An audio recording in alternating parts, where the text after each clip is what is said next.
Olá, meu nome é Anderson, somos aqui do Instituto Dialógica e é um prazer receber você que está nos assistindo agora. Nós vamos falar hoje sobre educação, mais especificamente sobre alfabetização, e para isso nós vamos conversar com a professora Patrícia Silva, ela que é formada em letras e também em pedagogia, concursada pela Prefeitura de São Paulo e também ajuda outros professores a conquistar o seu cargo público. Então, professora, uma boa noite. Já saber de você quantos anos trabalha com educação e como se deu essa paixão por educação e como foi esse início aí de tudo. Uma boa noite, professora. Oi, boa noite, Anderson. É um prazer estar aqui com você. Me senti bastante honrada com o convite para estar conversando sobre um tema tão importante, que é a alfabetização aqui no Brasil. Eu tenho 15 anos de sala de aula. Eu iniciei como professora contratada no Estado e vi a necessidade depois, né, até por uma questão de estabilidade financeira, de entrar nessa área de concurso. E a gente sempre, eu acredito que é o desejo de todo professor, a gente sempre entra com aquela vontade de mudar o mundo, fazer todas as crianças aprenderem, que todas consigam ser bem-sucedidas. E essa sempre, eu acredito, né, estou falando por mim, que essa é a nossa intenção quando a gente entra para a área da docência, para fazer a diferença na vida dessas crianças, até às vezes por conta de na nossa infância, né, ter tido professores que de repente marcou negativamente a nossa vida, e a gente, aquilo que deu de errado, né, a gente procurar não repetir. Então, nessa estrada aí, a gente já tem aí 15 anos de docência. Que legal, isso é maravilhoso. É bom saber que você entrou também não só por questão financeira, né? Porque hoje em dia, infelizmente, muitos aí entram por ser mais fácil, às vezes uma vaga em uma escola, porque às vezes a faculdade de pedagogia não cobra na temática, né? Uma das coisas que a gente vê, né? Infelizmente tem pessoas assim, né? Então não é por vocação, né? No seu caso foi diferente, né? Então é muito bom saber disso. E qual foi, assim, que você elenca, assim, seu maior desafio, ou os maiores desafios, podemos dizer assim, que você enfrentou, né? Ou tem enfrentado durante esse período da docência? É, hoje, eu acho que um dos maiores desafios do professor é despertar o interesse do aluno em aprender. Porque eu acho que a dificuldade não tem como ter, você vai encontrar todo tipo de aluno, né, no decorrer da sua carreira, no decorrer das salas de aula que você vai pegando, mas aquele aluno que não tem interesse em aprender é o seu maior desafio, porque aquele que tem vontade, aquele que é esforçado, aquele que se interessa, mesmo ele tendo a dificuldade dele, ou de repente até uma deficiência, ele vai aprender do jeito dele, às vezes menos por conta das dificuldades, mas vai aprender.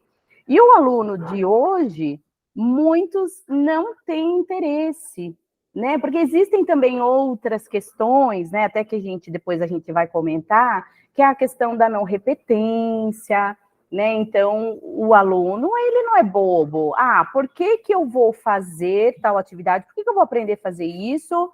Se mesmo eu não fazendo, eu vou conseguir passar de ano. Então, tem alguns pensamentos, assim, dos alunos de hoje, e a gente percebe que há uma falta de visão, na verdade, né? Porque o aluno não vai ficar eternamente na escola, ele vai para a sociedade, ele vai para o mercado de trabalho. E como que esse aluno, não tendo se empenhado ali em fazer aquilo, né, que a escola tem ali para oferecer, como que ele vai para o mercado de trabalho?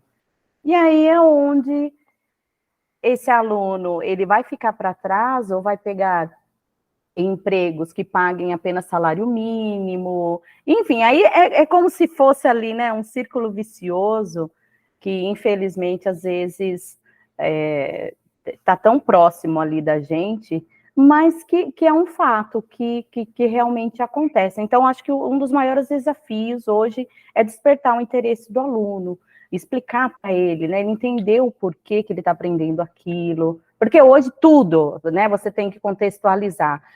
Uns anos atrás, os alunos de outra década, você tem que aprender isso. Por quê? Porque você tem que aprender.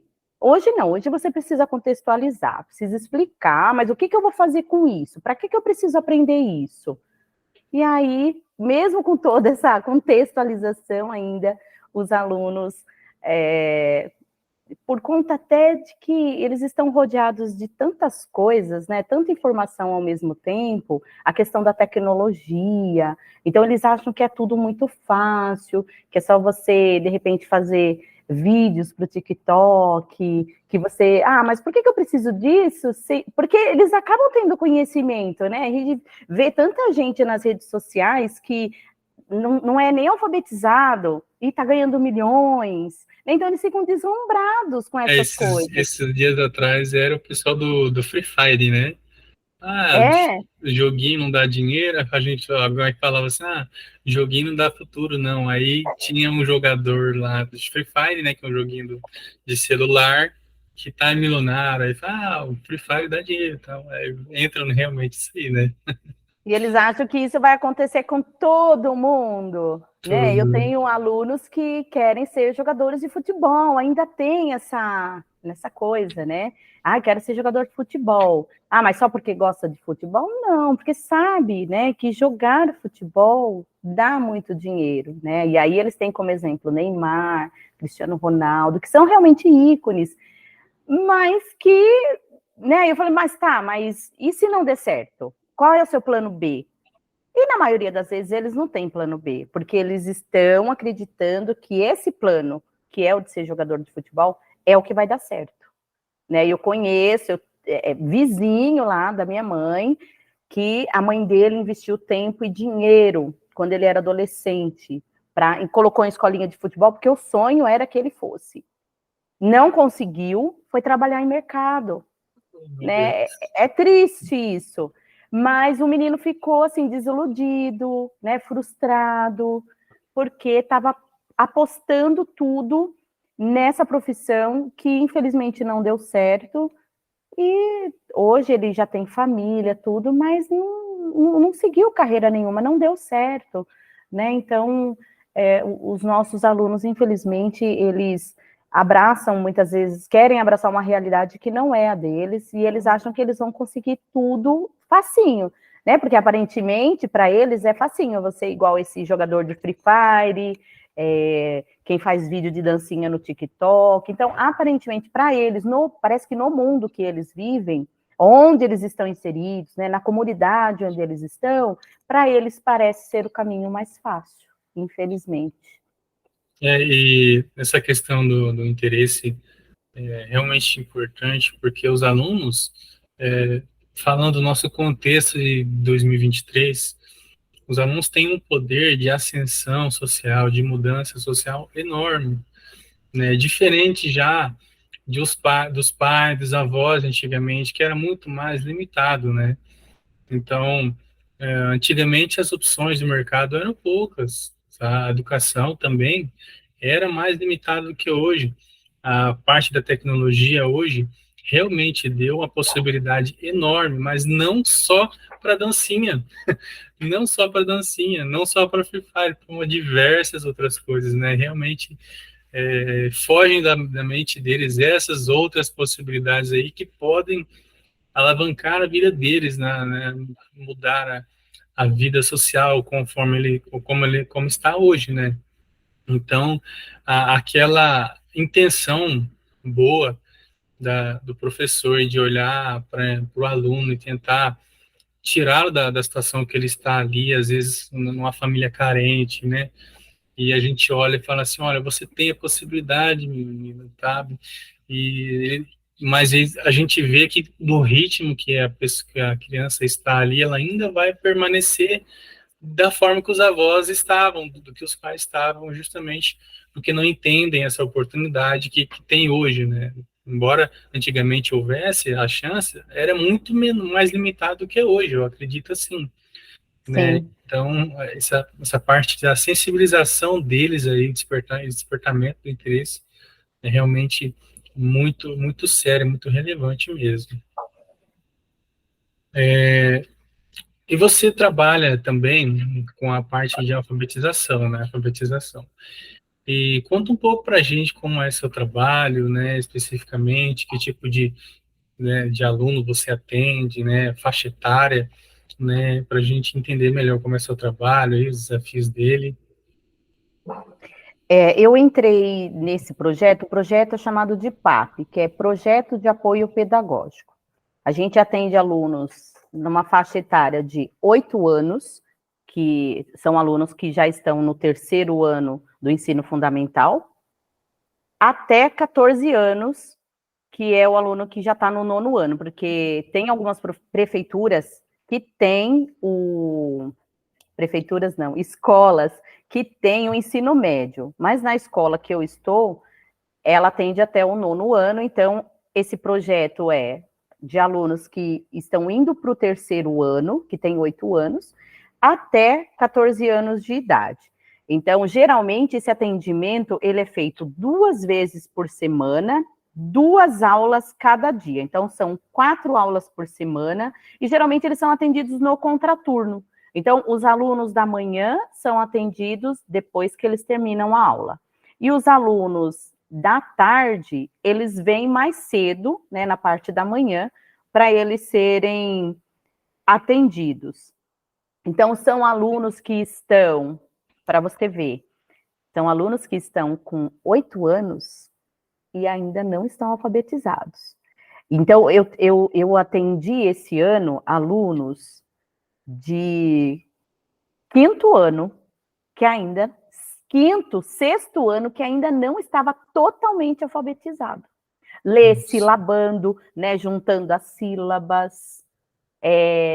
O caso mais, assim, que a gente teve de sexto ano, né, que são alunos, só que a menina, ao invés de ter 11, já tem, acho que, 12 ou 13. Ela não lê e também não reconhece as sílabas, malemar as vogais. Então, nós temos, são casos que, é lógico que não é comum, quer dizer, não é normal, pode ser comum hoje no Brasil, mas não é normal uma menina, uma moça de 12 anos ainda não estar alfabetizada. Então, a gente atende muitos alunos que você percebe que ele tem algo mais, mas ele não tem laudo, né? Porque muitas vezes ou a família já foi encaminhada para a escola, ela faz esse papel. Muitas vezes a escola encaminha, né? Porque percebe, por que a criança não está aprendendo? Então a escola, né, através da professora, é entrada em contato com as famílias, mas ou a família não corre atrás por diversos motivos, ou não consegue vaga, né, com as consultas. Então tem toda uma dificuldade.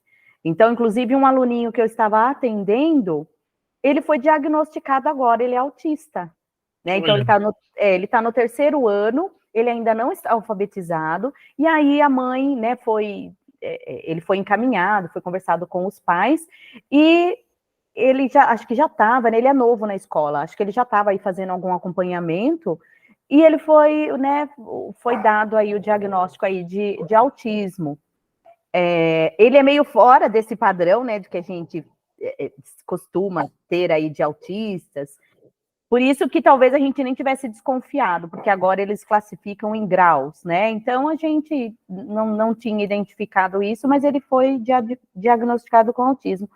Então a gente tem alunos de quinto ano, recém-alfabetizado, alunos de sexto ano, que não consegue interpretar um texto, não consegue, muitas vezes, fazer uma leitura. Ele lê, mas ele não consegue interpretar aquilo que está dizendo ali no texto. A interpretação é fácil? Não é muito fácil, porque você tem que interpretar aquilo que o texto está falando para você, aquilo que o autor quis dizer para você.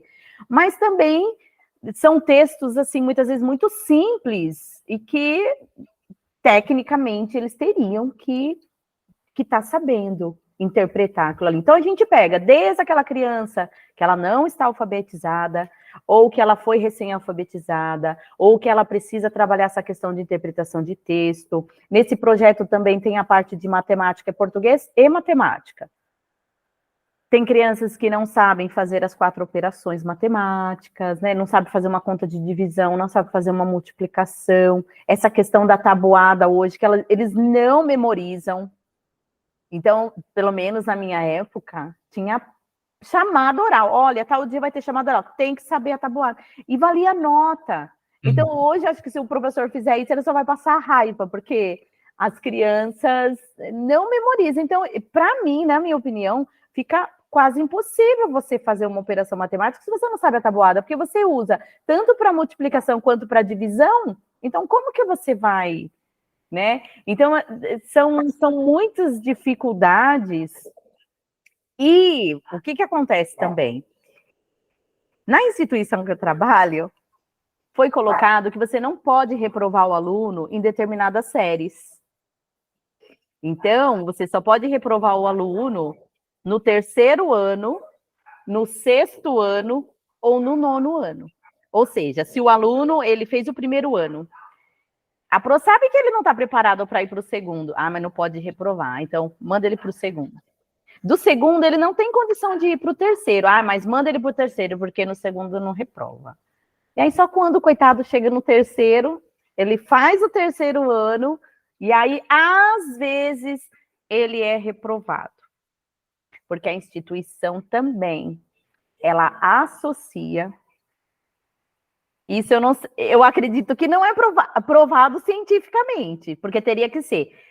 É associada a repetência com a evasão. Então, a instituição acredita que, se você reprova um aluno, ele vai ficar fora do ano série dele, e isso vai fazer com que ele vá embora da escola. Então, é feita essa associação. Não sei de onde que foi tirado isso, mas é feita essa associação. Então, para não dizer que não reprova em nenhum ano, é estabelecido 3º, 6º ou 9º ano. Então, na minha opinião, eu acredito que quando você passa um aluno de ano e ele não está preparado para fazer a outra série, eu acho que a dificuldade dele só aumenta. E aí, esse constrangimento que uma bola de neve, né? Exatamente. E esse constrangimento que a instituição quer evitar para o aluno, porque ela acredita que gera evasão, esse constrangimento a gente vê também eles chamam também, o projeto pode ser chamado de reforço, né, escolar. Eles trazem esse constrangimento para o reforço escolar, porque você tem lá aluno de 8º ano, de 9º ano, que tem problema de ortografia, que tem problema de pontuação, não sabe fazer um parágrafo, não sabe escrever um texto corretamente, né, com parágrafo, com pontuação, com vírgula, não sabe o que é um travessão, então não sabe fazer produção textual. Então eles ficam com vergonha, porque é mais ou menos assim, entre eles, você está no reforço, aí você é burro. É mais ou menos assim. A gente, é lógico que eu tenho também uma conversa com eles, eu tenho, né, a parte motivacional, olha, vocês são capazes, eu quero ouvir o professor da sala falar, nossa, fulano, como você melhorou, que incrível, parabéns. E isso você também vai ver nas notas. Então, eu faço esse trabalho também, né, da sentimental, né? Porque é necessário, porque eles precisam se sentir valorizados, eles não podem achar que eles estão lá porque eles são burros, quando um às vezes começa a tirar sarro do outro, olha, nós estamos aqui pelo mesmo motivo, não é? Se você também está aqui, é porque você também precisa e tal. Então, a gente trabalha todas essas questões. Mas, então, existe essa dificuldade, o aluno, ele vai crescendo, não é totalmente alfabetizado, tem alunos que não reconhecem aquelas sílabas complexas, né? Tipo o brá, o trá, o quá, eles não, né? As sílabas simples, o bá, o fá, eles conhecem. Aí você vai para sílabas complexas, aí o aluno, ele não consegue fazer a associação. Que idade isso, mais ou menos? Olha, tem aluno de 5º ano, que são 10 anos. Eu tive aluno de 5º ano que ele não conhecia sílabas complexas. Nossa. Então, assim, é muito complicado, né? Porque você tem um sistema, né, dentro da instituição que não reprova. Aí a criança vai passando de ano, só vai aumentando a dificuldade, e aí você tem crianças que têm alguma coisa a mais que não tem laudo, né? Então essas crianças, elas vão ter sim uma dificuldade maior, porque ela tem algo biológico que é de dentro, né? Mas e aquelas que não têm nada? Por que que não estão aprendendo? Por que que elas ainda não estão alfabetizadas? E às vezes você percebe um malabarismo também, ai, nossa, mas olha, mas melhorou, olha, mas já está quase. A criança está no 3º, 4º ano, não está lendo ainda. E, nossa, mas ela está bem, olha, ela estava assim, e agora ela já está, mas não está no desejado, no esperado para a idade série. Então, existe todo um malabarismo, né, até para não reprovar, até para convencer, né, sei lá. É muito complicado, porque o próprio sistema, aí existe aquela questão do bônus da escola. Se a escola ela reprova muito, é como se fosse uma escola ruim. É ruim a escola? Não é que a escola também é ruim. Então, assim, é um efeito dominó, né? Que vem lá de cima. Então, é como lutar contra o sistema, porque o sistema estabelece o que pode, o que não pode ser feito, o que deve ou não ser feito. A gente tem que acatar, só que daí não dá resultado. Só que você ficar reprovando também não vai te beneficiar em nada.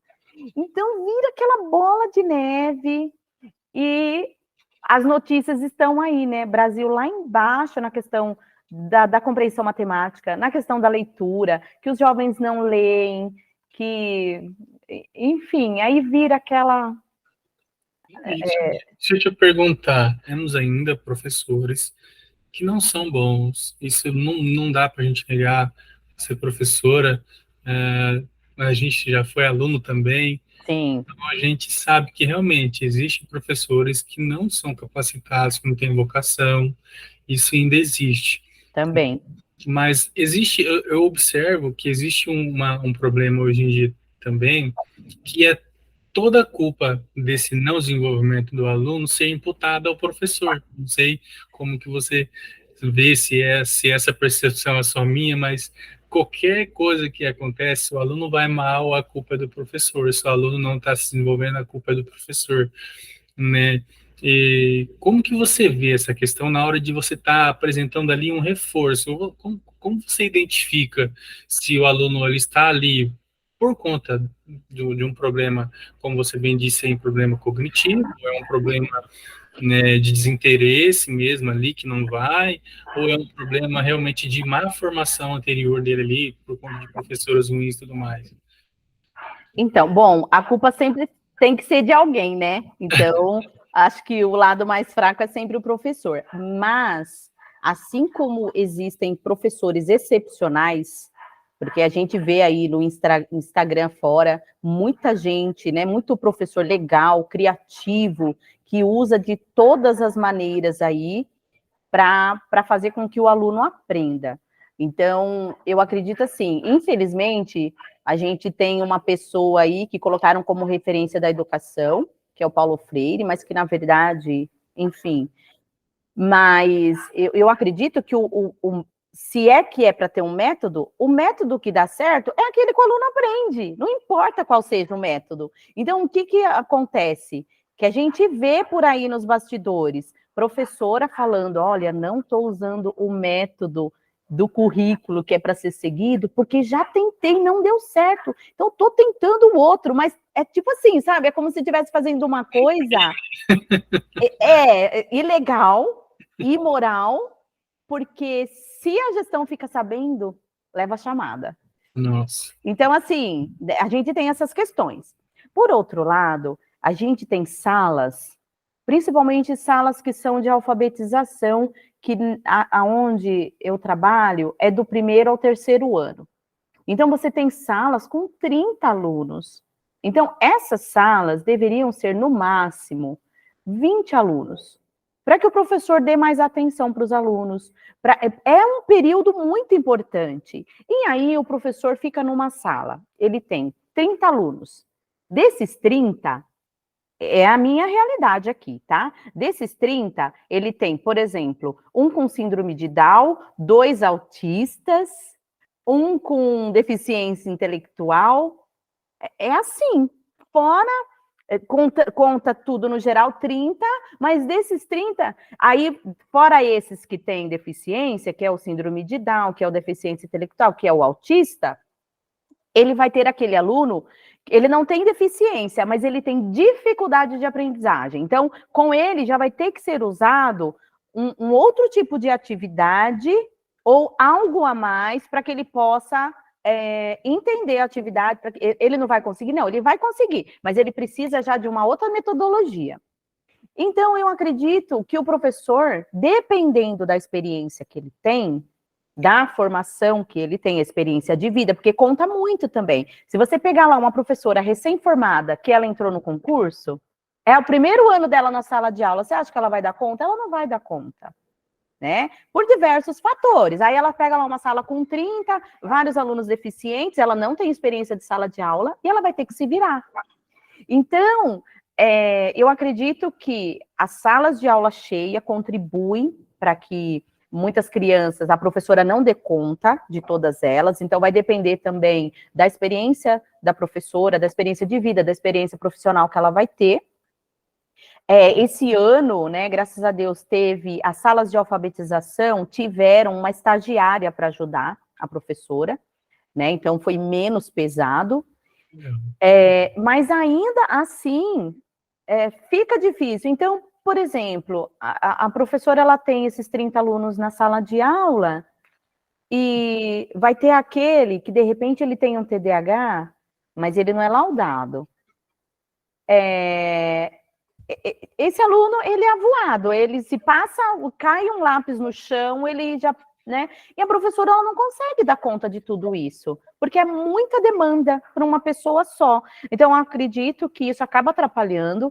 Então, a professora não dá conta, ou se é um aluno que dá muito trabalho, tem muita indisciplina, porque aquele aluno que não aprende, aquele aluno que é o aluno problema da sua sala, quando você vai investigar a causa, é aquele aluno que vai no 4º, 5º ano, ele não é alfabetizado. Então, ele não consegue fazer as atividades que estão sendo passadas para ele. Então, ele vai perturbar. Ele vai tirar o seu sossego, ele vai tirar o sossego do colega.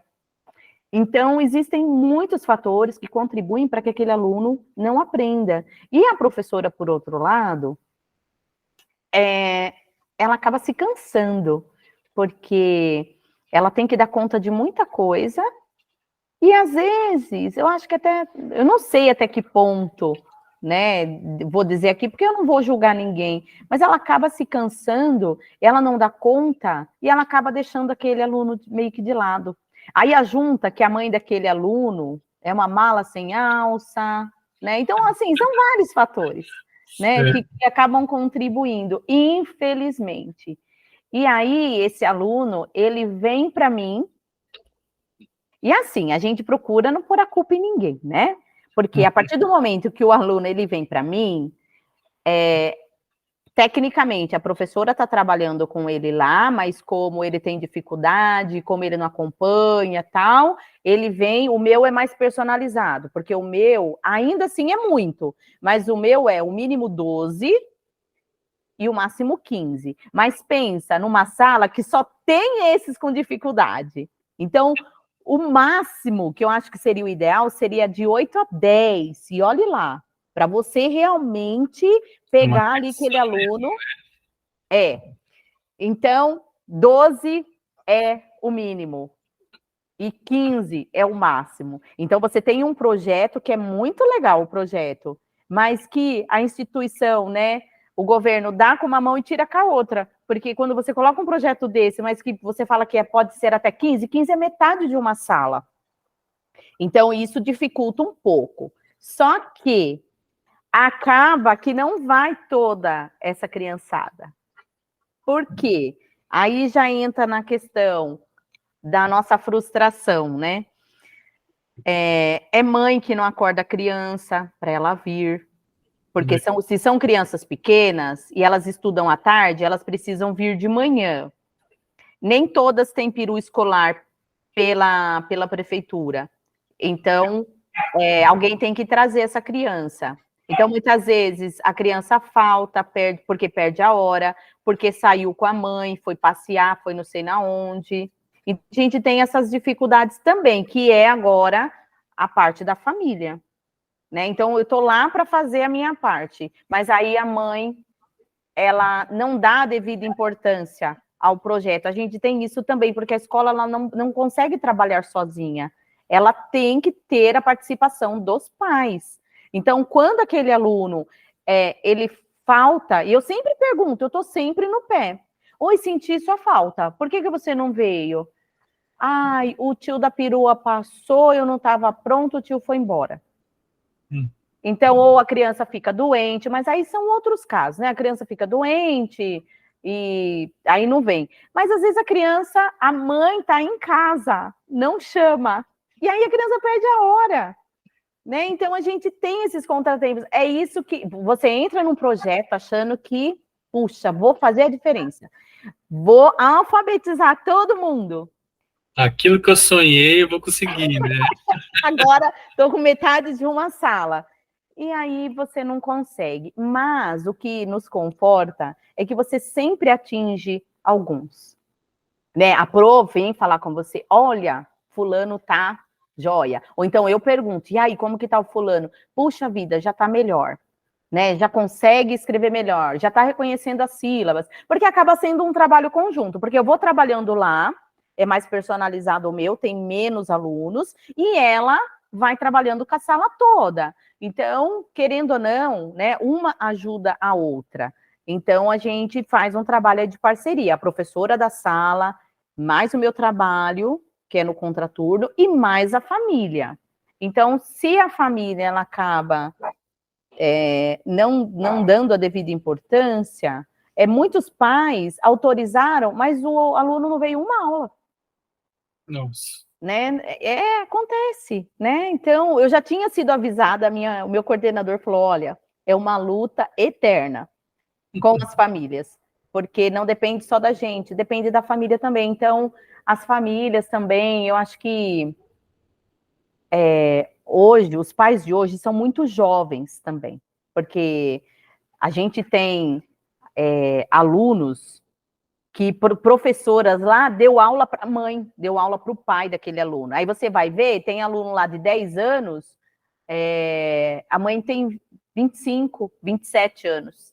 Né? E tem professora lá que deu aula para a mãe do aluno, para o pai do aluno. Então, são filhos de, muitas vezes, não são todos, mas muitos alunos ali são filhos de pais muito jovens. Então, Não tem uma estrutura, né? Você não tem uma estrutura É, boa para o desenvolvimento da criança. exatamente. Então, isso nos atrapalha um pouco. Mas a ideia do projeto é muito bacana, né? 4 aulas de 45 minutos cada aula, 2 vezes por semana. É uma quantidade razoável, bacana. Aqueles alunos que foram assíduos, que o pai, que a mãe, né, teve ali compromisso, foram alunos que avançaram, conseguiram avançar. Mas aqueles que vinha uma semana, faltava outra, vinha num dia, no outro dia faltava, aí ele perde a sequência, né? Porque a criança ela precisa ter uma rotina, né? As atividades são dadas na sequência. Aí a criança falta uma semana, falta uma aula, falta 2, eles ficam perdidos também, porque eles não conseguem ter uma sequência, né? Então a gente não Já consegue. desanimam, né? Às vezes, né? Já desanimam, né? Então, é complicado. A ideia é boa, é bacana o projeto, tem professor para o projeto, mas acaba esbarrando, né, em algumas coisas que não depende de nós. Uhum. E não depende do sistema nesse caso, depende da família, né? Então, muitas vezes. Acho que se fosse elencar, então, uma frustração em relação a uma frustração aí seria em relação a suporte dos familiares, então, que não deixam, né, não deixa desenvolver a criança por conta dessa falta de estrutura, então, seria isso? Outro fator também é que tem criança, se ela não tiver, porque assim, a prefeitura, ela tem a tal da TAG, né, que é o transporte escolar gratuito, que não abrange todos os alunos da escola. E é só até uma certa idade, acho que até 11 anos ou 12. Nossa. Antes era até os 14, aí cortaram. A criança, eu tive criança esse ano que os responsáveis autorizaram, mas como ela não teve o transporte escolar gratuito, ela não conseguiu vir. Ou porque não tinha ninguém que trouxesse, ela dependeria do transporte escolar, ou porque o pai e a mãe não teve dinheiro para pagar a perua. Então, a gente também tem situações de vulnerabilidade na escola, que atrapalha, né? A gente tem conhecimento de alunos que mora, de repente, com os avós, não mora com os pais, né? Os avós são idosos, não consegue trazer. Que mais? Alunos de pais separados. Enfim, tem de tudo, né? De tudo um pouco, de tudo um pouco. Então, a gente tem essas dificuldades. Então, um dos fatores é a família, que não colabora. Tem o fator financeiro também, que acaba influenciando para aqueles que não conseguem o transporte escolar gratuito. Então, ele não consegue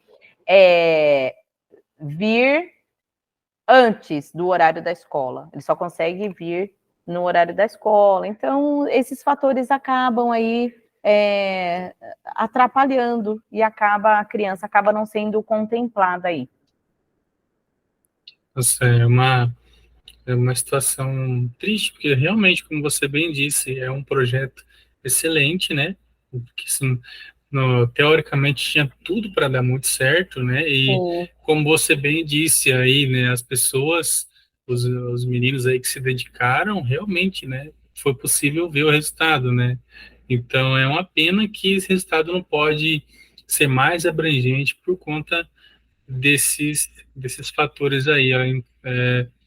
Na escola onde eu leciono, atualmente algumas pessoas ficaram para dependência, né, para o próximo ano, e algumas reprovaram, né, uma decisão muito difícil, dolorosa demais para o professor ter que falar assim, olha, não tem como, realmente, esse aluno não tem não tem as competências básicas para conseguir prosseguir, sabe? É muito doloroso isso, né? Mas a gente teve que fazer em alguns alunos e, e realmente tem muita queixa por algumas coisas, mas como não é escola, como na escola pública, no nosso caso ali na escola privada, o contexto é outro, já não tem tanto o contexto da vulnerabilidade. Então, as demandas deles são outras. A maioria das demandas são emocionais, né? São emocionais lá, no nosso caso. Então, alunos ali com depressão por conta de pais separados e tudo mais, daquele bagunça toda a vida, né, e tudo mais, e acaba não acompanhando, né, e aí eu queria ver com você, você acha que também nessa parte emocional, você já deu uma palhinha também aí, mas você acha que a parte emocional aí, juntando com a parte da vulnerabilidade, essas duas questões aí, tem como você falar assim, esse aqui é pior, esse aqui atrapalha mais, esse aqui não, né, embora a dificuldade aí na parte da econômica, né, acaba sendo um pouquinho mais difícil porque o aluno realmente não vai, não tem dinheiro para ir, não vai, né? Mas assim, quando o aluno vai, ele dá resultado, né? Você vai. Agora, quando às vezes o aluno está com problema emocional, não vai, não adianta. Ele pode até ir todos os dias, mas ele vai estar voando, vai estar chorando, indo para o banheiro chorar, não sei, né? Sempre tem essas questões. Você enfrenta aí também com os seus alunos questões emocionais também, está afetando bastante ultimamente? Sim, afetou o pessoal da escola pública também. Depois dessa, depois dessa pandemia, é lógico que a pandemia ela não tem culpa de tudo. Eu acho que alguns casos se agravaram com a pandemia e alguns casos já existiam. Então, a gente teve casos, sim, de você estar indo para a sala de aula, ter aluno, uma aluna encostada, encolhida, chorando, né? Então, a gente teve alguns casos de alunos, geralmente a gente teve mais alunas. Inclusive, foi realizado um trabalho numa determinada série, se eu não me engano, oitavo ano é 13 anos, né? Já é uma idade crítica, e foi desenvolvido ali um projeto na época. Eu não me lembro se chegou a chamarem algum profissional da área da saúde para estar conversando, né? Porque teve casos de meninas se cortando, né? De meninas que tiveram síndrome do pânico. Então, a gente teve alguns casos, sim, na escola, que daí junta tudo, né? A questão familiar, geralmente são famílias desestruturadas, ou os pais são separados, sempre tem alguma coisa a mais ali, né? É difícil você ter uma família redondinha e ter uma criança também com depressão e tal. Sempre tem algum fator ali, né, como gatilho. E aí foi desenvolvido, né? Um trabalho na escola a respeito disso, desde o ano, acho que passado, a escola, a gente teve alguns problemas com algumas salas a respeito de bullying, então tudo aquilo que começa a aflorar, a escola procura trazer profissionais, ou para fazer palestras para os alunos, ou então para os professores, né, como orientação, como lidar, né, com esses alunos que têm depressão, os alunos que têm síndrome de pânico, como lidar com a questão do bullying e tal. A escola sempre procura, né, tá dando palestras ou fazendo algum projeto para envolver aqueles alunos onde teve o problema, ou é algo específico, né, às vezes de uma sala, ou se abrange outras salas, a escola está sempre ali procurando ou realizar algum projeto, então nas reuniões é debatido, é conversado, mas atinge o pessoal também da escola pública, e isso é um agravante, né, porque eu já tive alunos, não nessa escola, em outra escola, a menina chegou a vir, sei lá, umas 2 vezes no ano, ela tinha síndrome do pânico, ela estava no 8º ano, ela não conseguia vir para a escola, então era realizada, ela fazia os trabalhos em casa, os professores enviavam as atividades, e ela não conseguiu frequentar. É muito triste isso, né? Porque eles são muito novinhos para ter. A gente teve numa sala, não sei se foi de 4º ou de 5º ano, uma menininha com crise de ansiedade. Olha só, 4º, 5º ano com crise de ansiedade, né? Ansiedade do quê? Né? Então, assim, que triste, mas a gente tem crianças hoje com crise de ansiedade, com síndrome do pânico, então afetam as crianças da periferia também, seja qual for o motivo, né, que acaba alcançando, a gente também tem que lidar com esse tipo de problema nas escolas públicas também. Nossa. Também. Você falou uma coisa sobre os pais aí, e me fez lembrar, me puxar na memória aqui, uma coisa, não sei se eu estou errado, se eu tiver total liberdade para me corrigir, mas quando eu era criança, eu lembro meu 3º ano, né, 4º ano, eu lembro que na entrega de boletins tinha um dia, geralmente era o horário da aula, o horário nosso da aula mesmo, e falava assim, olha, por exemplo, vamos por das 4 às 5 horas, né, já vai ser depois do intervalo. Nesse horário a gente vai ficar na quadra, vai ficar jogando bola, qualquer coisa, porque os professores estarão com os pais em reunião. E lá vai entregar os boletins e conversar. Eu lembro que era assim, ali no Paraná. E essa sala onde os pais conversavam com os professores eram cheias, todas as salas eram cheias, porque realmente, geralmente as mães iam em peso. Os pais eram muito presentes ali, né, nesse acompanhamento do boletim, sua preocupação era muito, muito grande. Você colocaria, elencaria isso como um problema determinante aí para a situação da educação hoje em dia, essa falta de acompanhamento ou impossibilidade, né, existem essas duas facetas, né? Tanto a falta mesmo por negligência mesmo dos pais, eu tenho às vezes não conseguir dar tanta atenção quando gostaria, por questões de trabalho e tudo mais. Você acha que esse é um dos problemas determinantes? Aí que esbarra também na questão emocional, porque como falta o pai, falta a mãe ali, acaba também agravando outros fatores que poderiam ter sido sanados já. Você acha que esse misto de coisas, né, ocasionado pela falta dos pais, pode, né, ser o fator determinante para o que está acontecendo hoje na educação? Ah, com certeza. Com certeza. Se eu, como mãe, eu tenho a escola como algo importante, eu vou passar isso para o meu filho. E de que maneira que eu vou demonstrar isso? Porque com o filho não adianta você só falar, né? Eles vão pelo seu exemplo, pelas suas ações. Então, eu sou uma mãe que toda reunião eu tô lá. Toda vez que me chamam, eu vou lá na escola. Então, o meu filho vai saber, puxa, se eu fizer alguma coisa, ou se eu não andar na linha, eu sei que a escola vai ligar para minha mãe ou meu pai e eles vão na escola. Então, eu preciso, né, ter aquele compromisso. A gente tem algumas questões que eu acho até, não sei se interessante seria a palavra, mas funciona mais ou menos assim, na escola pública. Nos 3 primeiros anos do ensino fundamental, não, do ensino fundamental não, da creche, crianças que frequentam a creche, né, creche, pré, primeiro ano, segundo, terceiro do ensino fundamental. Terceiro do ensino fundamental, crianças até 8 anos, e a creche ali, dependendo da creche, a partir dos 6 meses.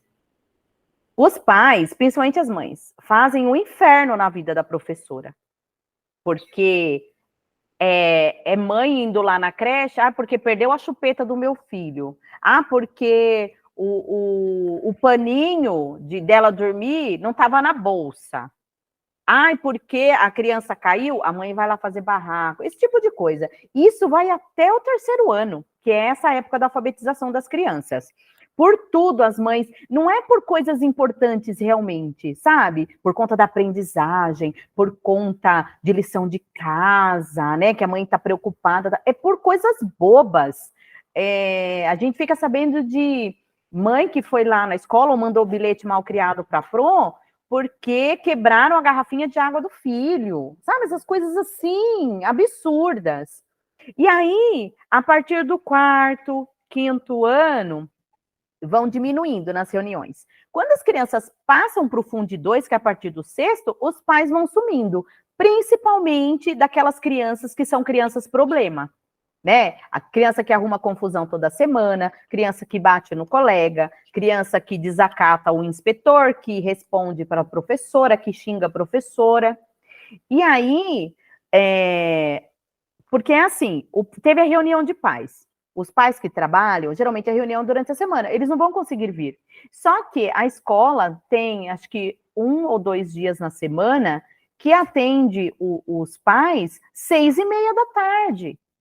Né? Então, não tem como você dar desculpa, não, eu trabalho. Sai um dia mais cedo, é seu filho, pede para sair um dia mais cedo do seu serviço. E tem a possibilidade aí de agendar um outro dia para conversar com o diretor? Tem. Geralmente, esse horário, ou meio-dia, ou 6:30, é o horário de atendimento para os pais. Porque nós temos reunião pedagógica da meio-dia a 1:30, então esse professor, ele está na reunião, ele pode sair para atender o pai. E já é aberto também para os pais. E das 6:30 às 8 da noite. Então, os pais não têm desculpa. Tem pai que é mandado convocação, porque não veio na reunião de pais, não veio a convite, então ele é convocado. É ligado, a escola liga. Olha, tal dia o senhor precisa vir aqui na escola, a senhora precisa vir na escola, porque a gente tem um assunto de interesse do seu filho para tratar. Porque o pai, ele não, daqueles alunos que sempre dão problema, ele não quer, eu até entendo, eu também sou mãe, Mas não adianta você querer evitar de saber de um problema que o seu filho está causando na escola, você precisa sanar esse problema. Precisa com alguma ajuda, sei lá, seja qual for, de psicólogo, eu não sei. Mas aí os pais, eles não querem vir, né? Por quê? Porque é aborrecimento, é para falar que o filho fez uma coisa errada, para falar que o filho, enfim, pulou o muro da escola, essas coisas assim. Então a gente tem esses problemas, né? As mães infernizam a vida das professoras até uma determinada idade e depois elas vão deixando de mão, porque a gente entende que eles vão ficando grande, mas são tudo menor de idade, vão ficando grande, começam a dar trabalho, e aí os pais começam a não vir nas reuniões, e às vezes precisam ser convocados. Lá no contexto ali onde eu leciono também é assim, a gente tem presença forte de quem? Dos pais dos bons alunos. Os pais dos bons alunos vão, né? Já os alunos, né, que dão trabalho, realmente, como você bem disse aí, já até me fez, né, lembrar que realmente os alunos, né, mais problemáticos, os pais não vão, acho que já até sabem, né, assim, olha, eu vou lá para escutar, como meu filho fez isso, aquilo, né, eu já nem vou, né, e como você bem disse, já às vezes até largou mão, né, de tentar, já conversou, já fez várias coisas, né, e aí joga para a escola se vira com ele lá, né, e parece que é dessa forma, né, não é uma coisa assim que já abriu mão da educação do filho em casa, da educação moral ali mesmo, da educação cívica, e aí deixa para a escola a parte para pegar um diploma, pelo menos, né? Porque educação você já não vai ter mesmo, parece que já pensam assim, né?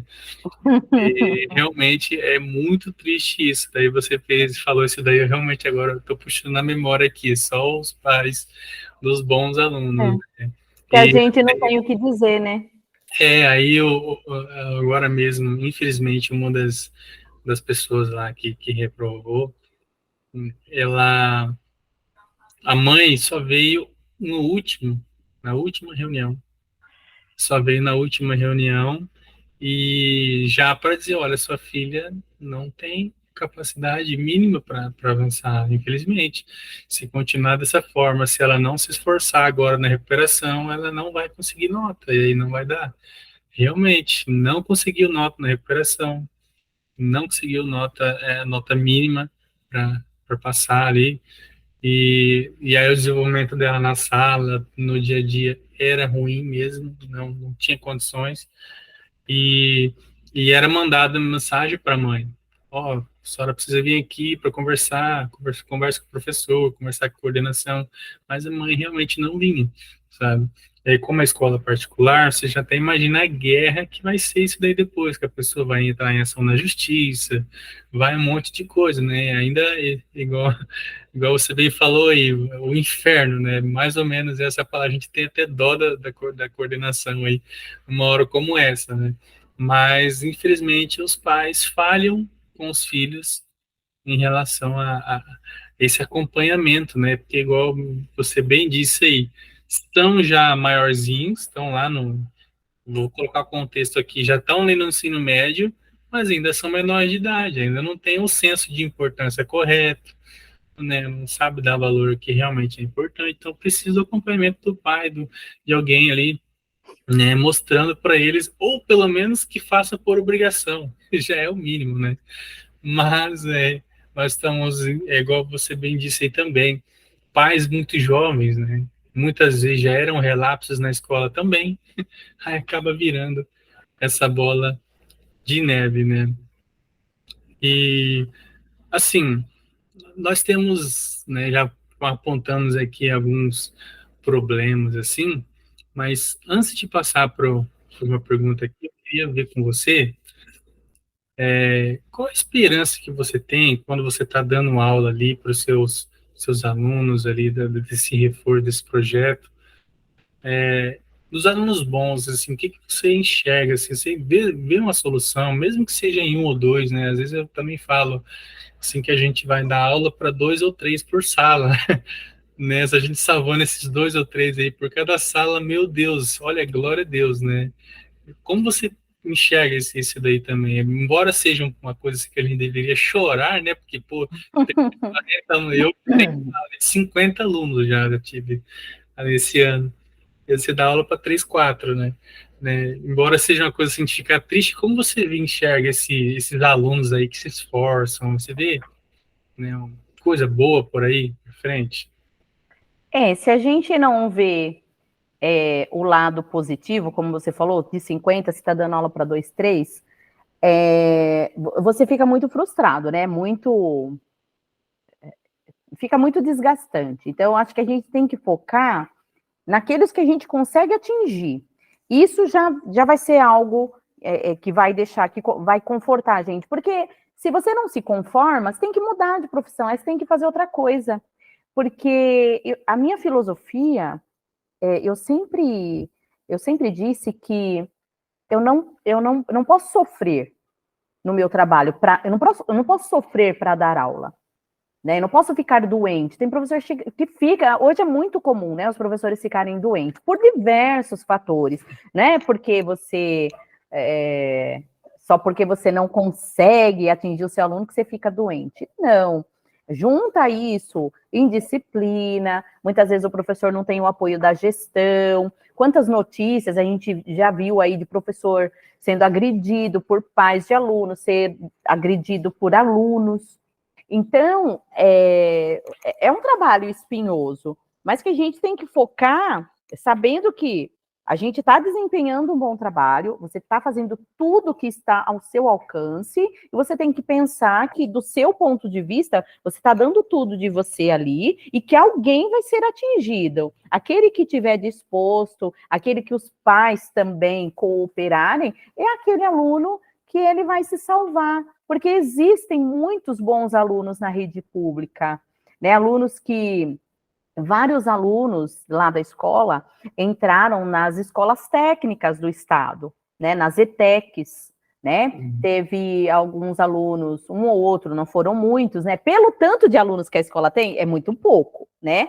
Mas já é alguma coisa. Então, a gente teve alunos que foram para a ETEC, alunos que foram para a escola federal, né? Então, ainda existe esses alunos que são apoiados pelos pais, que também são esforçados. Às vezes não tem muito apoio do pai e da mãe, não, mas é um aluno acima da média, que é um aluno que tem vontade, enfim. E a prefeitura também, ela tem uns projetos. Eu não sabia disso, desde 2018 na prefeitura eu não sabia disso. Tem uns projetos para dar visibilidade para alunos que estão em condição de vulnerabilidade. Então, é uma maneira de incentivar o aluno para ele ser protagonista, para ele ter visibilidade. Porque muitas vezes é aquele aluno que tem muita dificuldade, que tira nota baixa, que às vezes é aluno problema, né, que dá uns problemas lá na escola, de convivência, disso e tal. Então, ele indo para um projeto que ele tenha visibilidade, então ele vai ter mais responsabilidade. O intuito é esse, né? A gente percebe que os alunos, eles muitas vezes não têm perspectiva, não têm horizonte. Quando você sai para ir para algum passeio com eles, é como se fosse uma coisa de outro mundo, né? É como se eles só conhecessem o bairro onde eles moram. Eles não conhecem outras coisas, né? Então, isso é importante para que eles tenham uma outra visão, né? Tenham sonhos de repente, ter uma profissão legal, ganhar dinheiro, tirar o pai e a mãe da miséria, da pobreza, né? E isso é muito importante. Sim, é demais. Eu, inclusive, encontro vários alunos meus, sabe, nos lugares que a gente vai. E assim, a gente vai, por exemplo, no espetinho. Vai comer um espetinho, né, que serve o jantar completo ali. A gente vai no espetinho e encontra o aluno. Vai na sorveteria e encontra o aluno. Vai no shopping e encontra o aluno. Vai na cidadezinha do Natal que foi montada aqui, encontra o aluno. Em todo lugar encontra o aluno meu. Já a Mara, ela não encontra alunos dela, que ela dá aula na escola, só na escola pública, né? E eu só na privada por enquanto. E a gente estava analisando isso. Falei, cara, isso, se for pensar bem, é triste até, porque, né, a gente vai num lugar que a gente consegue pagar aí né, para nós três aqui, a gente gasta lá uns R$ 80, né? Uns R$ 80, R$ 90, né? Tem um lugar que a gente vai, que a gente gasta isso daí de lanche. Tem parquinho lá dentro, sabe? Um lugar bem legal para criança. Eu já encontrei alunos meus lá, mas nunca aluno da Mara, nesses lugares todos que a gente vai. E então a gente até mais, cara, isso é até triste, porque isso mostra a condição financeira deles também. Então, quando a gente vai analisar para montar uma aula, a gente não pode realmente esquecer isso daí. Por mais que a gente, ainda mais quem é de direito, por mais que a gente não fique aí vitimizando, vocês são coitadinhos por causa disso, porque o fulano tropeçou lá na enxada, bateu a cabeça, então agora de geração em geração você está mais amaldiçoado, não, sabe? Mas você olhar e falar assim, pô, realmente, né? Isso é uma questão da gente abordar, mas uma perspectiva de, assim, olha, você é o protagonista agora, a bola está com você. Só a possibilidade que você tem, a gente está te dando, sabe? O que a gente pode fazer é pouquinho, pode fazer pouquinho, mas aproveite essa oportunidade. Patrícia, então se a gente fosse elencar aí, será talvez dois problemas aí do nosso sistema, tanto qualquer âmbito aí que você queira eleger, como um problema assim realmente grave, que você acha que tem alguma uma contribuição para trazer, tipo uma solução. Você tem alguma uma ideia assim de um problema e de uma possível solução? Duas coisas que, na minha opinião, fazem muita diferença e atrapalha ou ajuda, né, os alunos, que é a participação da família, que está prevista em lei, né, então é a escola juntamente com o Estado, né, e a família, então está previsto, né, então a família, né, que deixa muita coisa, a escola, ela acaba lidando com mais demanda do que realmente ela tem obrigação. Então, por que muitas vezes o professor, até ele fica doente? Ele não é só professor, ele é enfermeiro, ele é psicólogo, ele é psiquiatra, ele é a mãe, que muitas vezes a criança não tem, ele é enfim, né? Eu estou ciente disso e eu não tenho problema nenhum com isso, mas tem professor, até porque, de certa forma, não é nossa obrigação, mas vem junto. Então, o que você vai fazer? Você tem que acolher a criança, né? Então, não tem jeito, acaba sendo gratuitamente uma atribuição sua também, né? De consolar aquela criança, a partir do momento que eu procuro entender por que aquela criança, ela é daquele jeito, às vezes você tem um aluno lá que acaba te perturbando a aula toda. E aí tem professor que acaba, né, pegando um ranço, enfim, porque é uma criança que dá trabalho. E a gente, enquanto ser humano, a gente, às vezes, muitas vezes está passando por um momento, uma fase na vida que você também está com problema, né? Muitas vezes você não quer saber do problema do outro também, porque você já tem os seus. E, na verdade, a criança, ela acaba sendo mais uma vítima ali, né? Porque se existe um culpado, com certeza não é ela tem uma família por trás que é problemática e tal. Então, a família, enquanto participante ali, ajudando a escola, tanto nas coisas boas, né? A participação da comunidade escolar como um todo, a família participando, tendo a escola como algo que realmente é importante, incentivando o filho. Muitas vezes, só o fato, digamos que tem crianças que têm pais semi-analfabetos, então não é que o pai ele teria que ajudar a criança, no caso, vai fazer a tarefa de casa, simplesmente perguntar, porque ele não vai conseguir. Você fez a sua lição? Enquanto eu estou fazendo comida aqui, senta aí e vai fazer sua lição aqui perto de mim. Ter esse zelo, esse cuidado, né? Eu me lembro que quando a gente era pequena, a minha mãe não trabalhou mais, né? Então, ela fazia questão, para ela estar perto da gente, participando, ela fazia questão de fazer parte da APM, ela fazia questão de estar sempre na escola, né? Então, para nos dar esse apoio. Então, o aluno, ele vai se sentir apoiado. Não, minha mãe está sempre ali por perto, meu pai está sempre ali por perto, minha avó, sei lá, minha tia que cuida de mim, né? Apoiando ali a escola nas decisões da escola, naquilo que o aluno faz ou deixa de fazer. Então, a família é um dos fatores que contribuiria bastante, porque geralmente as famílias só vão para a escola, na maioria das vezes, quando é para reclamar de alguma coisa, quando é para falar mal da professora. Enfim, são situações, assim, muitas vezes bem complicadas. E a questão... Como você também disse ali, já estava se retornou nesse ponto aí, eu tinha uma observação, é como se a mãe, os pais, prezassem pelo bom atendimento do filho, não necessariamente pela educação do filho, né? Mais ou menos. É mais ou menos por aí, né? É pai e mãe querendo saber por que o filho tirou nota baixa. Não acompanha nada, mas aí se a criança chega reclamando em casa que o professor deu nota vermelha, por que o meu filho tirou essa nota, né?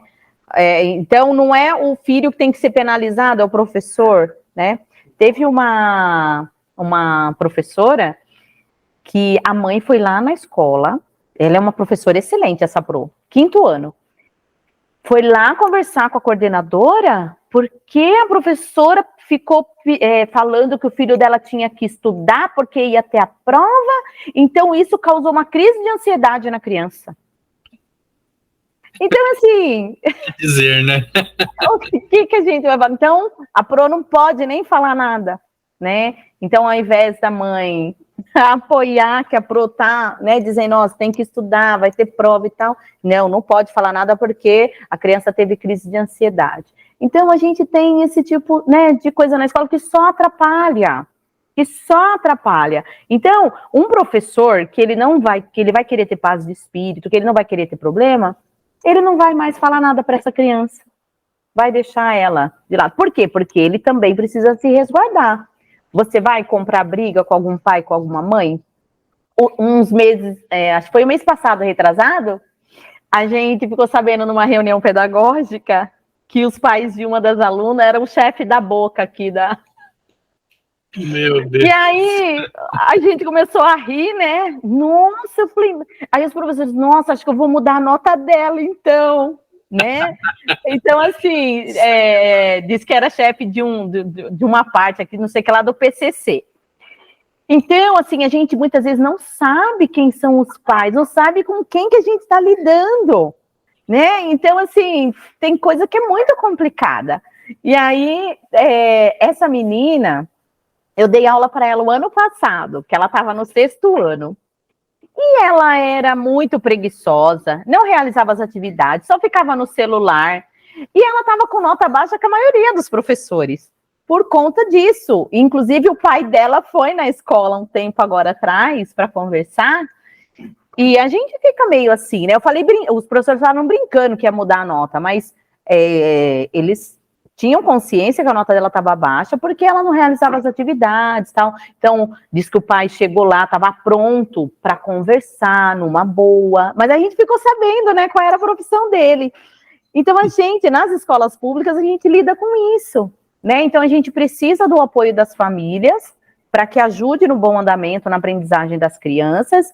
E outra coisa que eu acho que atrapalha bastante, que poderia ser de outra maneira, são essas questões ideológicas de aprendizagem, que só fica na ideologia. Então, acho que não deveria ter, não, vai usar esse método aqui. Mas esse método não está funcionando. Mas é esse método que o nosso currículo segue. Então, não deveria ter isso. Olha, professora, utilize um método que vá fazer com que essa criança aprenda a ler e escrever. De resto, pode fazer tudo o que for necessário. Então, os professores não têm essa abertura. E aí, fica se fazendo escondido, como se fosse algo ilegal, para não levar bronca, para que não... Enfim, é um absurdo isso. Mas a gente vivencia isso. Durante esse meu projeto, nós tivemos formação de professores específica para esse projeto lá na Diretoria Regional de Educação. Inclusive, uma professora foi super constrangida, né, na frente de outras, porque a pessoa que estava dando, olha só, a pessoa que estava dando a formação era uma pessoa, não aquela que a gente já estava acostumada, uma outra que veio até então era para somar, né? E aí ela deu a entender, a professora ficou muito chateada, porque deu a entender que ela estava saindo fora dos métodos que têm que ser aplicados, ou seja, do currículo da Secretaria Municipal de Educação, que, olha só que absurdo, a outra tentou consertar, mas acho que piorou. Ela foi falar sobre o método fônico, e a prefeitura não trabalha com método fônico. E aí a outra tentou consertar e falou assim, então, né, o meu filho, não sei que problema que tem o filho dela, ele foi alfabetizado, só conseguiu ser alfabetizado pelo método fônico, mas foi a fonoaudióloga, nós não somos, olha que absurdo, nós não somos fonoaudiólogos para ensinar o método fônico, que foi uma especialista, que alfabetizou ele assim, porque ela é fonoaudióloga, então método fônico, fonoaudióloga, nada a ver, sabe? Então, assim, quer se impor uma metodologia que, mesmo não dando certo, mas é a metodologia que o nosso currículo segue. Não individualiza os alunos, né? Não, porque ninguém aprende igual. Eu aprendo de um jeito, você aprende de outro. Então, por que não usar métodos que se adequem ao aluno? Né? Então, a professora ficou super constrangida, ela até, olha só que ela foi até assediada, porque quando uma pessoa pergunta assim para você, qual é a escola que você dá aula? Ela ficou com medo, ela falou, mas ela ficou com medo. Então, no outro encontro, era um por mês, no encontro que teve no próximo mês, aí foi o encontro do desabafo, né? Porque a gente já tira as crianças da sala de aula, porque com a PRO, na sala regular, eles não estão aprendendo, e aí alguém vem falar para você que você tem que aplicar a metodologia que tem que seguir o currículo da instituição que você trabalha. Não importa o método. Então, isso atrapalha muito a gente, porque são coisas ideológicas, não são empíricas, não é provado por A mais B. Olha, por essa experiência, por isso é que esse método é mais eficiente. Então, já que cada um aprende de um jeito, use o método que você quiser, desde que ele funcione, desde que traga resultados, desde que essa criança aprenda. Então, eu acho que isso também amarra o professor.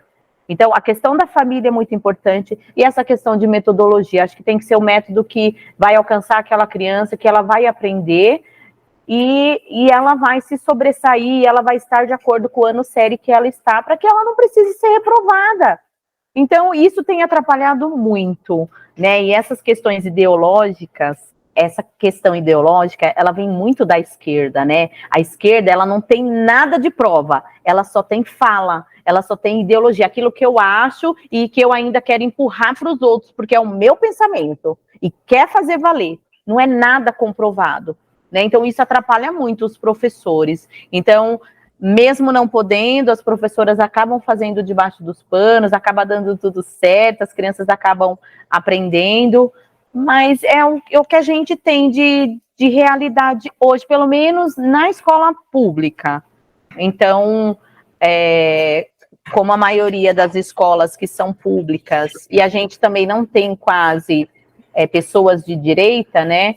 Então, são alguns pensamentos aí que acabam regendo a educação, tanto nos municípios, né? No estado, eu acho que é um pouco menos, mas tem também, mesmo porque agora não tem muitas escolas do estado, né?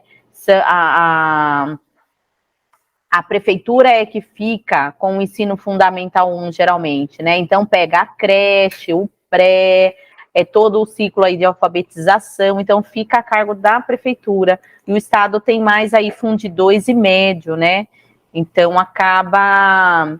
não tem tantas ideologias, mas tem professores de esquerda, mas na prefeitura é algo mais forte, né? Então alcança essa parte da alfabetização e atrapalha bastante.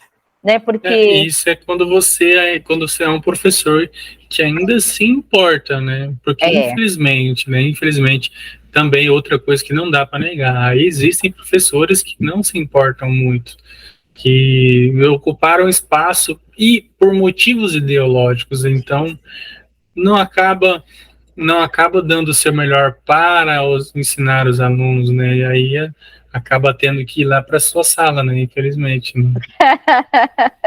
alguém tem que descascar o abacaxi, né? Pois é, Então, mas é um trabalho muito gostoso. é, Eu amei, é muito gratificante. É bem diferente da sala de aula comum, porque lá estão aqueles que querem aprender e os pequenos são os mais empenhados. Os maiores, nem tanto, mas os pequenos, você, quando acaba a aula, você está sugada, uhum, porque eles vêm, são presentes. Eu tive uma turminha de terceiro ano, os 12 lá, passa chuva ou sol. Então, foi uma turminha muito participativa, com vontade mesmo de aprender. Uma turminha de terceiro e quarto ano que eu tive, que foram as mais assíduas e que deram mais resultado. Então, assim, é muito gratificante, é muito legal. gostoso, né? Vale muito a pena. Eu acho que nem que seja ali para 2 ou 3 de cada turma avançar, já valeu o trabalho do ano todo. Então, porque quando a gente faz o nosso melhor, independente das circunstâncias, você tem a sua consciência tranquila que você fez o que era possível. Impossível só Deus faz. Você fez o que era possível. Se o pai não ajudou, se a mãe não colaborou, enfim, aí é outra instância que a gente não tem como dar conta disso. Então, eu dou conta do meu trabalho.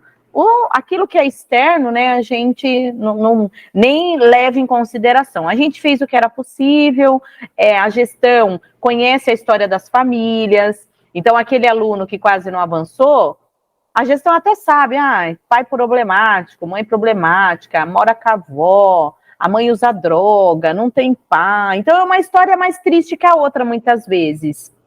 Então a gestão também está ciente que a gente tenta desenvolver um trabalho, mas que tem coisa que não está ao nosso alcance, né, para a gente resolver.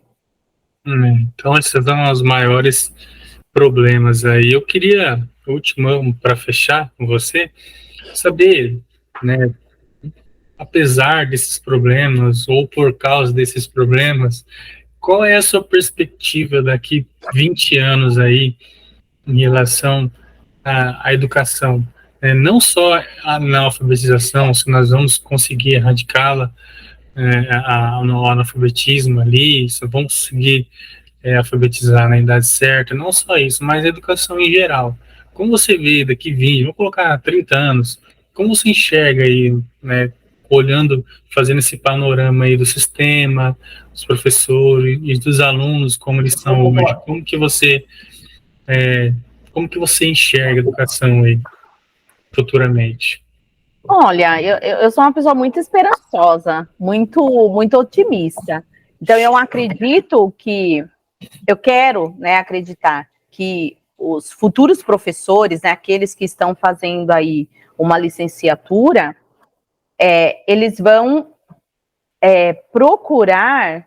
É lógico que a gente sabe que quando a gente sai da faculdade, a gente não pode sair só com o conhecimento de lá, que a gente tem que estudar, que a gente tem que pesquisar, né? Então, que a gente tem a esperança de professores com mentalidade diferente, né? Cheios de vontade de estar realmente numa sala de aula para estar ensinando esses alunos, porque não é só. Acho que não tem que ser só pelo dinheiro, porque quem quer ficar rico não se torna professor, né?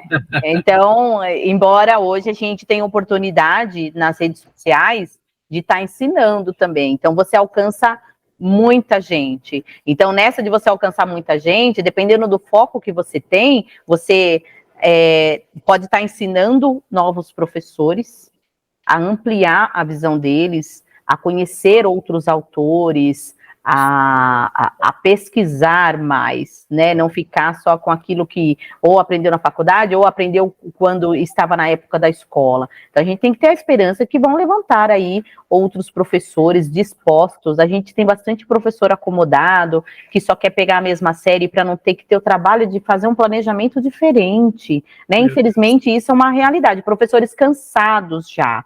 Professores que só ficam no embromation, e muitas vezes a gente acaba percebendo isso quando você acompanha a aula de um professor, você percebe que ele não tem aquela, né, ainda mais aquela vivacidade, aquela coisa de ensinar os alunos, né, então que a gente tem a esperança de ter professores aí com melhor formação que a gente teve, porque hoje tem muito mais acesso, né, a todo tipo de informação, tanto é que a gente descobriu que por muito tempo a gente foi enganado. Então que essa nova leva aí de professores tenha a oportunidade de conhecer o outro lado. Eu sigo uma professorinha no Instagram, ela tem 20 e poucos aninhos, e ela já tem ela com certeza é de direita, ela não fala sobre política, mas professor que começa a ensinar, indo pelos clássicos, indo para a literatura, você sabe que ele tem uma visão muito maior, muito melhor, embora ela tenha uma pouca idade.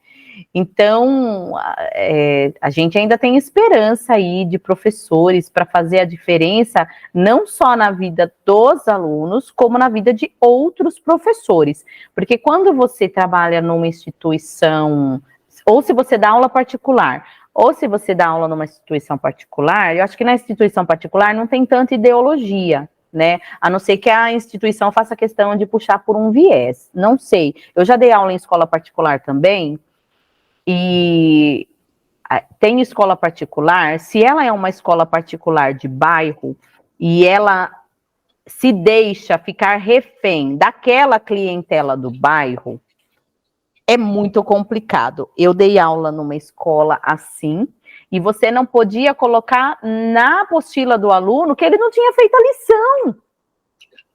Você não podia pôr. Então, mas ele não fez. Mas não é para pôr.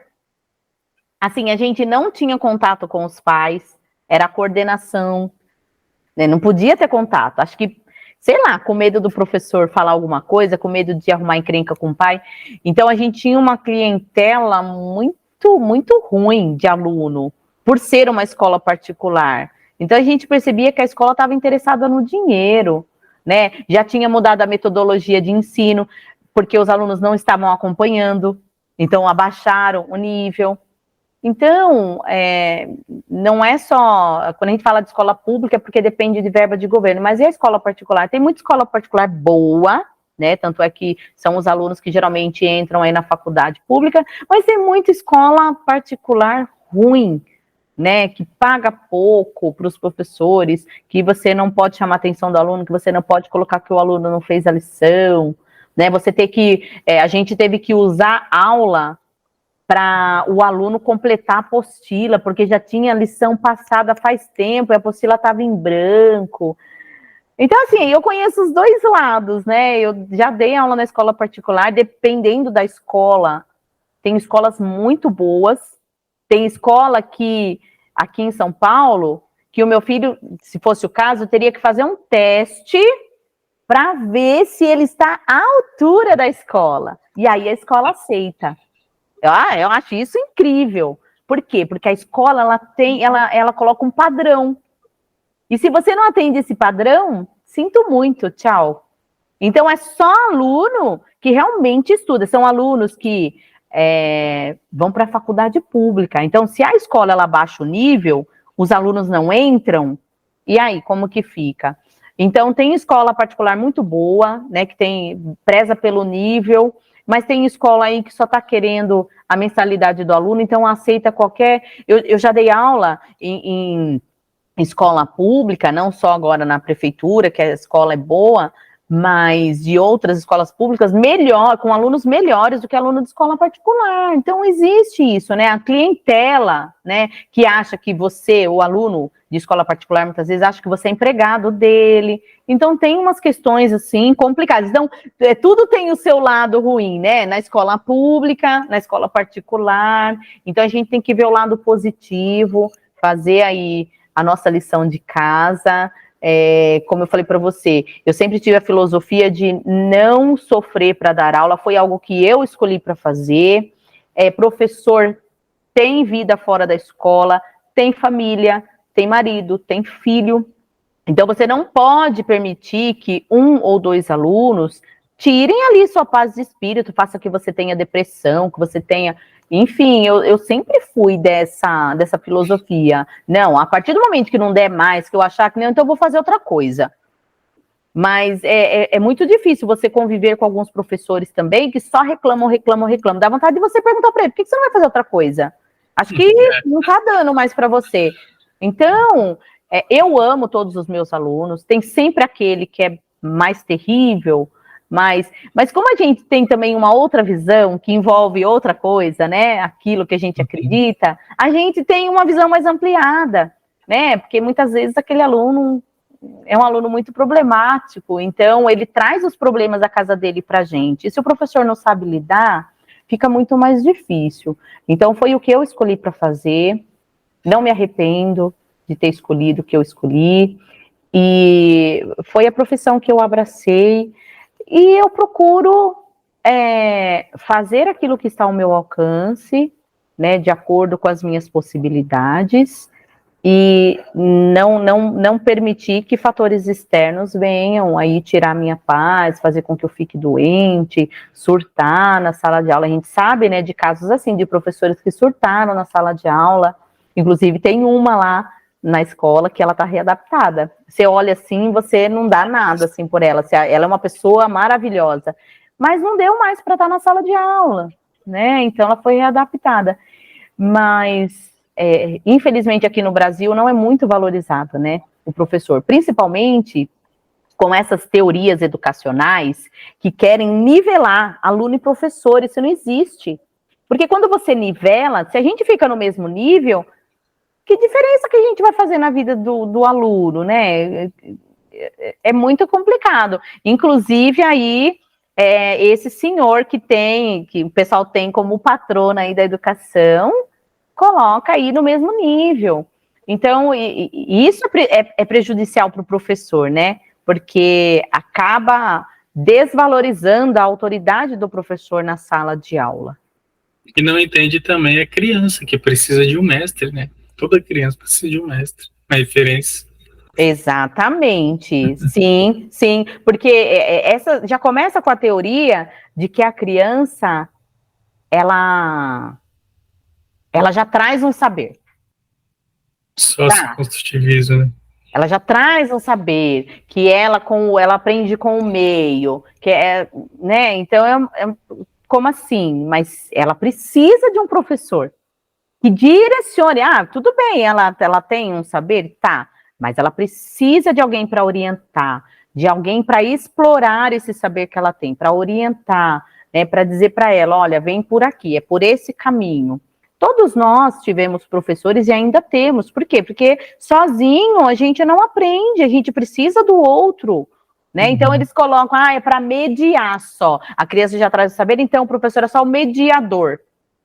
Né? Então, tem uma... Mediador do conteúdo que eu quero. Então, aí tem uma fala dele, do Paulo Freire, que ele diz que olha só que absurdo, não existe saber mais ou saber menos, existem saberes diferentes. Isso não é verdade.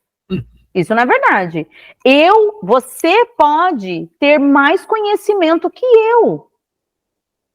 Por quê? Porque você estudou mais, porque você pesquisou mais. Então, quando você coloca assim, não existe saber mais ou menos, existem saberes diferentes, você nivela tudo, você relativiza, e não é assim que funciona. Talvez ele tenha dito isso para poder trazer o conhecimento do aluno e colocar ali né, nivelar. Não, o aluno também tem conhecimento, só que é um conhecimento diferente do conhecimento do professor, né? Tá errado, não é assim que funciona, porque na prática isso não se aplica. Se você tem mais conhecimento que eu, você vai mais longe. Você indo mais longe, você tem outras portas abertas, mais portas, portas maiores abertas. E eu, se eu não buscar o conhecimento, eu vou ficar estagnada. Eu vou ser medíocre. Então, assim, são umas teorias, assim, absurdas, né? Que coloca ali, quer colocar o aluno em pé de igualdade. Então, se o aluno, ele sabe por si mesmo, então não teria que ter professor. Mas o aluno precisa, sim. Agradeço demais aí seu tempo, né, que você falou com a gente aqui do Instituto. Tenho certeza que vai contribuir demais para a formação de outras pessoas aí. Eu queria que você deixasse o seu contato, as redes sociais, para quem quiser te acompanhar mais aí também, até para o seu outro trabalho aí com os professores que desejam, né, cargos públicos aí, que você os ajuda. O contato para falar com eles, para eles falar com você, melhor dizendo. O meu Instagram é Patrícia Silva Prof. Lá para os professores que têm interesse em passar em concurso público, quer ser servidor público, né? Eu também trabalho com cursos de formação de professores. É um trabalho muito gostoso também, porque são professores que estão buscando conhecimento e a gente acaba aí contribuindo para que eles melhorem a prática pedagógica deles na sala de aula. Foi um prazer conversar com você, Anderson, me senti bastante honrada, feliz. É um assunto que a gente gosta bastante de conversar, que é importante, que faz parte da nossa prática, né, da nossa vivência. É muito legal a gente falar com conhecimento de causa, com aquilo que a gente realmente está vendo ali na sala de aula. Não é nada que ninguém... A gente tem, sim, lógico, conhecimento também através de outros colegas, mas é aquilo que a gente vive na nossa prática, né, que faz parte do nosso dia a dia. Então, foi um prazer. No que eu puder aí ajudar vocês no projeto de vocês, contem comigo, no que eu puder contribuir, né, que estiver dentro aí da minha área. Mas passou muito rápido aqui esse tempo, né, porque a gente está falando de coisas que a gente gosta, mas foi um prazer, viu? Muito obrigada pelo convite, agradeço a Amara por mim, mande um abraço para ela, e a gente se vê aí por aí. Eu sempre acompanho a Amara nas redes sociais dela, ela fala de assuntos muito importantes, pertinentes, e como ela tem outros aí também para estar fazendo a diferença aí para essa nova geração. Muito obrigado. Então, estamos encerrando, mas continue sempre ligado com a gente aqui, que nós temos sempre bons assuntos aqui para tratar sobre educação, sobre história, filosofia. Logo temos outros convidados também, então fique com a gente, hein? Não se disperse, não. Nós sempre teremos conteúdos relevantes aqui para vocês aí também.